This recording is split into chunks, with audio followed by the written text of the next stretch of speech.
मेरे दोस्तों नमस्कार। मैं महेंद्र सिंह रौथान, जल जंगल जमीन का यायावर। मेरे दोस्तों, ईरान युद्ध थमने का नाम नहीं ले रहा है। असलियत में अमेरिका ने ततैयों के छत्ते पर पत्थर मार दिया है। और ततैयों का स्वभाव होता है मेरे दोस्तों कि पत्थर की विपरीत दिशा में पत्थर मारने वाले को वो मरते दम तक ढूंढते रहते हैं। और यही हाल अमेरिका का हो गया है मेरे दोस्त। युद्ध से भागते भागते वो ईरान को धमकी पर धमकी दे रहा है, गाली दे रहा है। हम ईरान को पाषाण बना देंगे, हिरोशिमा और नागासाकी जैसा बना देंगे। और उधर इस्लामिक क्रांतिकारी सेना का ऐलान है कि सठे साठ्यम समाचरित, एक भी अमेरिकी सैनिक जिंदा नहीं जाना चाहिए। हर हमले का मुंहतोड़ जवाब दिया जाएगा।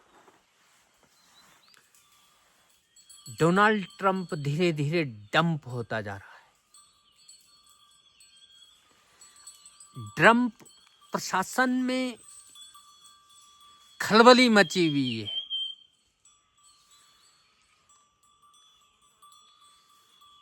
ट्रंप राजा नहीं सेवक है।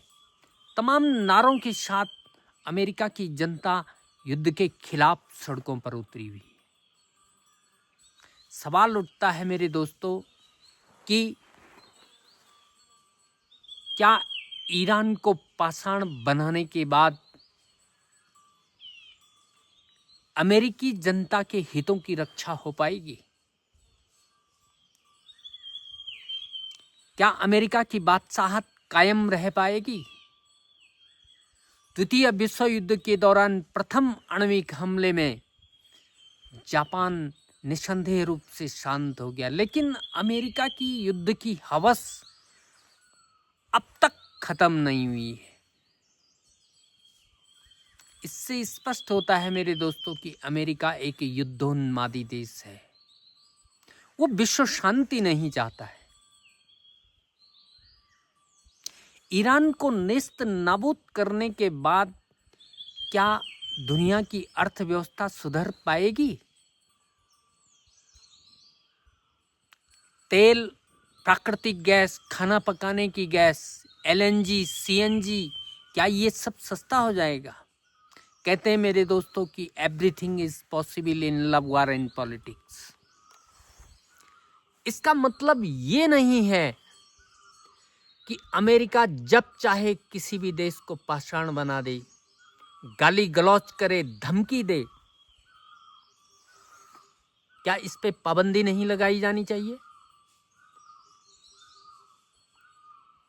अमेरिका सोच रहा है कि ईरान को पाषाण बनाने के बाद दुनिया में खुशहाली आएगी और अमेरिका की बादशाहत कायम रहेगी। शायद ये अमेरिका की भूल है।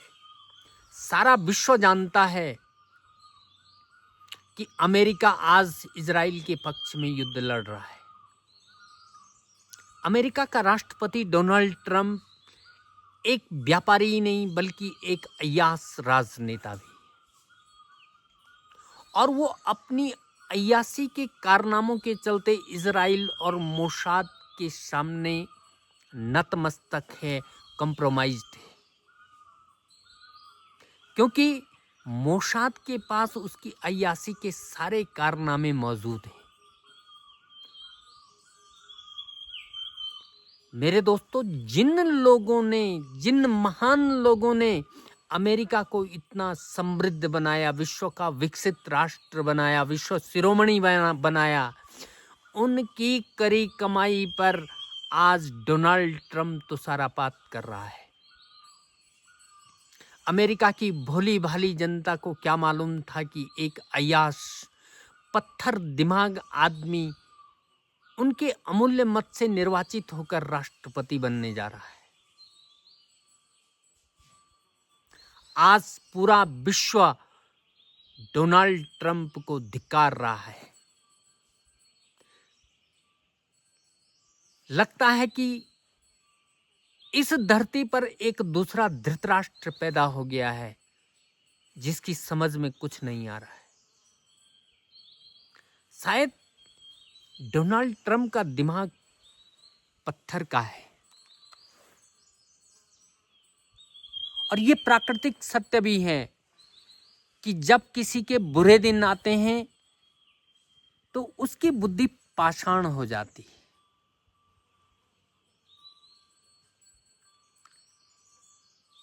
मेरे दोस्तों, ईरान को हम पाषाण बना देंगे, पाषाण काल में भेज देंगे, ये केवल पाषाण बुद्धि वाला व्यक्ति ही बोल सकता है। आज अमेरिका की जनता को समझ आ रहा होगा कि एक अय्याश पत्थर दिमाग आदमी अमेरिका के राष्ट्रपति के काबिल नहीं था। ये शायद उनसे गलती हो गई। यही हाल हमारे देश का है मेरे दोस्तों। हर खाते में 15-15 लाख रुपए आएंगे, काला धन वापस लाएंगे, हवाई चप्पल पहनने वाला हवाई जहाज की सैर करेगा। इन तमाम नारों के कुचक्र में फंसकर हमने अपने देश को 50 साल पीछे धकेल दिया। आत्मनिर्भर भारत, विकसित भारत का सपना देखते देखते हम अमेरिका निर्भर हो गए, पता ही नहीं चला। मेरे दोस्तों, अमेरिका के दोस्त खाड़ी देश अमेरिका से दोस्ती का खामियाजा भुगत रहे, और यही हाल सारे दोस्तों का होने वाला है। कुसंकाज और भयानक होता है मेरे दोस्तों। ठीक ही कहा गया है कि अति खल की संगत करने से जग में मान नहीं रहता है, लोहे के संग में पड़ने से घन की मार अनल सहता है। मेरे दोस्तों, दूरदर्शन के धारावाहिक महाभारत में समय का उद्बोधन होता था।